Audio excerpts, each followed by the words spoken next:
बिस्मिल्लाहिर्रहमानिर्रहीम।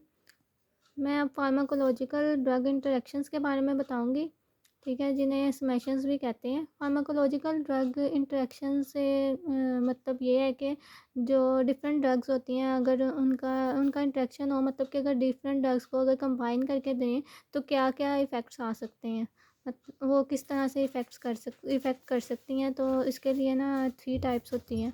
क्या क्या आ जाती है इसमें? एडिटिव, साइनर्जिस्टिक और पोटेंशिएशन। ये 3 टाइप्स हैं। और इस तरह से ना ये ड्रग्स जोन सी होती हैं अपना इफेक्ट शो कर सकती हैं। सबसे पहले आ जाता है एडिटिव। एडिटिव में क्या होता है कि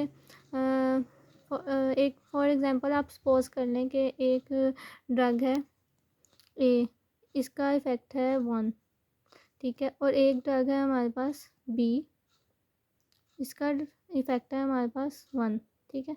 अगर हम इन दोनों ड्रग्स को अगर हम कंबाइन करके देंगे तो हमारे पास कैसा इफ़ेक्ट आएगा? ए प्लस बी इक्वल्स टू 2, ठीक है। इनका इफ़ेक्ट क्या हो जाएगा? इनके सम के इक्वल हो जाएगा।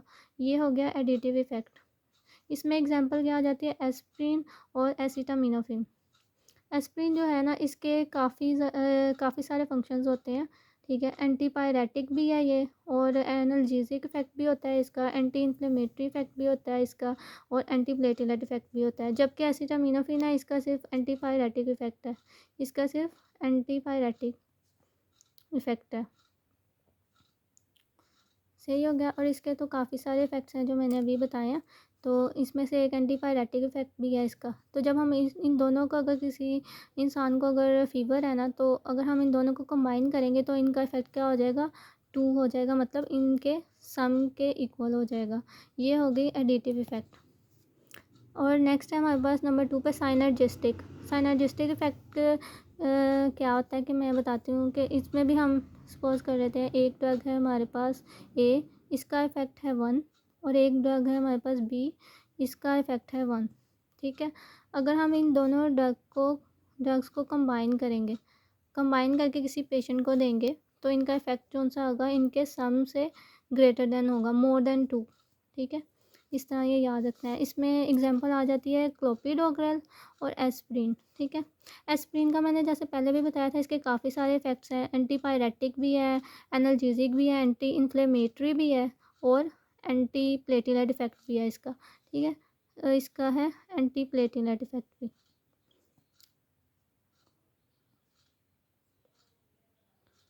और जो क्लोपिडोग्रेल है ना, इसका भी एंटी प्लेटलेट इफ़ेक्ट है, ठीक है। इसको अगर इन दोनों को अगर हम कंबाइन करके देंगे ना, तो तो इसका जो सा है मोर देन 2 इफ़ेक्ट आएगा, ठीक है। इसमें ये एग्जांपल आ जाती है। मैं इनका ना एक्सप्लेन करती हूँ कि कैसे इनका एंटी प्लेटलेट इफ़ेक्ट है। ये एस्प्रिन जो है ना, वो है कॉग्स इनिबिटर, ठीक है। और कॉग्स इनिबिटर है तो TXA2 भी इनिबिटर हुई, ठीक है। इस TXA2 जो है ना, ये क्या होता है? ये प्लेटलेट एग्रीगेशन इसका काम होता है, ठीक है। थर्मोक्सिन A2 का क्या काम होता है? इसने प्लेटलेट की एग्रीगेशन करवानी होती है, रिसेप्टर्स के साथ बाइंड कर जाता है ये, जैसे डायग्राम में दिखाया हुआ है ना। थर्मोक्सिन A2 रिलीज़ हुआ प्लेटलेट से और जाकर रिसेप्टर्स के साथ बाइंड कर दिया। अगर एस्प्रिन ने थर्मोक्सिन A2 ही को इनहिबिट कर दिया तो वो एंटी प्लेटलेट इफेक्ट हो जाएगा, मतलब कि प्लेटलेट की एग्रीगेशन नहीं होगी।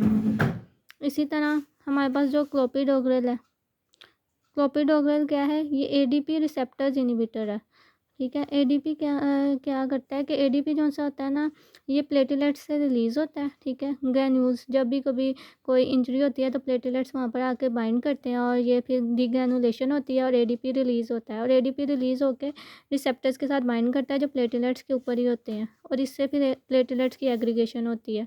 तो ये वाला स्टेप भी जब इनिबिट हो जाएगा तो प्लेटलेट्स की एग्रीगेशन नहीं होगी। इस तरह ये क्लोपिडोग्रेल ना काम करता है। ये इस तरह ADP को इनहिबिट करके, ADP रिसेप्टर्स को इनहिबिट करके एंटीप्लेटलेट इफेक्ट देता है। और एस्प्रिन जो होती है वो किस तरह करती है? वो कोस को इनहिबिट करके, TXA2 को इनहिबिट करके एंटीप्लेटलेट इफेक्ट देती है। ये लास्ट टाइप है हमारे पास पोटेंशिएशन, ठीक है। पोटेंशिएशन रह गई थी इसमें। अब हम ना सपोज कर लेते हैं इस एक ड्रग है ए, जिसका अगर हम अकेले देंगे ना उस पेशेंट को तो उसका 0 इफेक्ट आएगा, ठीक है। और एक ड्रग है बी, इसका इफेक्ट है 1।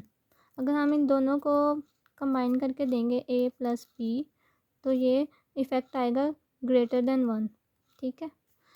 मतलब कि एक ड्रग है जिसका कोई भी इफ़ेक्ट नहीं है अगर उसे अकेले देंगे अकेले, और बी जौन सी है ना वो एक ड्रग है जिसका 1 इफ़ेक्ट है। अगर हम दोनों को अगर अकेले देंगे तो इसका 1 इफ़ेक्ट आएगा, अगर इन दोनों को कंबाइन कर देंगे तो ग्रेटर देन 1 इफ़ेक्ट आएगा इस कम्बिनेशन की वजह से। इसमें एग्जांपल आ जाती है क्लेवुलेनिक एसिड और एमोक्सिसिलिन की। इस जो इसकी ना इन दोनों का कम्बिनेशन हम यूज़ भी करते हैं बहुत सारा।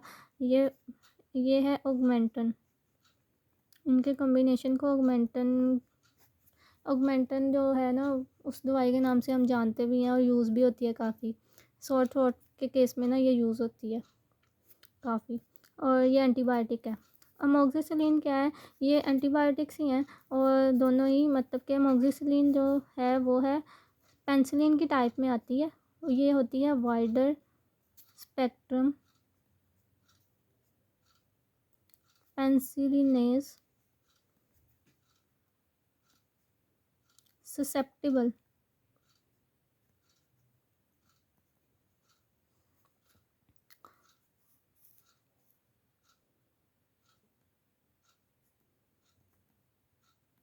ठीक है, ये पेंसिलिन ही है एमोक्सिसिलिन, लेकिन ये है क्या, वाइडर स्पेक्ट्रम पेंसिलिनेज ससेप्टिबल पेंसिलिन, ठीक है। ये क्लासिफिकेशन में ना हमने इन्हें डिवाइड किया होता है तो ये उसमें आती है। पेंसिलिनेज ससेप्टिबल का मतलब है कि ये बीटा लैक्टमेज ससेप्टिबल है, ठीक है। बीटा लैक्टमेज क्या होता है, जो बैक्टीरियाज होते हैं ना उनमें बीटा लैक्टमेज होता है पेरिप्लाज्मिक स्पेस में। ये एक एंजाइम होता है जो पेनिसिलिन को ना इनहिबिट करता है, ठीक है, पेनिसिलिन के एक्शन को इनहिबिट करता है। ये एक रेजिस्टेंस प्रोवाइड करता है, ठीक है। ये क्या करता है, रेजिस्टेंस प्रोवाइड करता है टू पेनिसिलिन एक्शन, ठीक ठीक हो गया। उसके ये पेनिसिलिन का एक्शन नहीं होना देता। और क्लेवुलेनिक एसिड क्या है, क्लेवुलेनिक एसिड जो है वो है ये बीटा लैक्टमेज इनहिबिटर है। क्या है, बीटा लैक्टमेज इनहिबिटर, ठीक है। अब समझ में आया आपको कि क्लेवुलेनिक एसिड क्यों, अगर हम इन दोनों को मिलाकर देंगे तो इनका मोर देन 1 इफेक्ट आएगा, क्योंकि ये बीटा लैक्टमेज को इनहिबिट कर देगा, जिसकी वजह से पेनिसिलिन का इफेक्ट भी उस पेशेंट में आ जाएगा, क्योंकि अब वो पेनिसिलिन को इनहिबिट नहीं कर सकता क्योंकि बीटा लैक्टमेज खुद ही इनहिबिट हो गया, ठीक है। इसलिए ये हो गई पोटेंशिएशन की एग्जांपल। Thank you.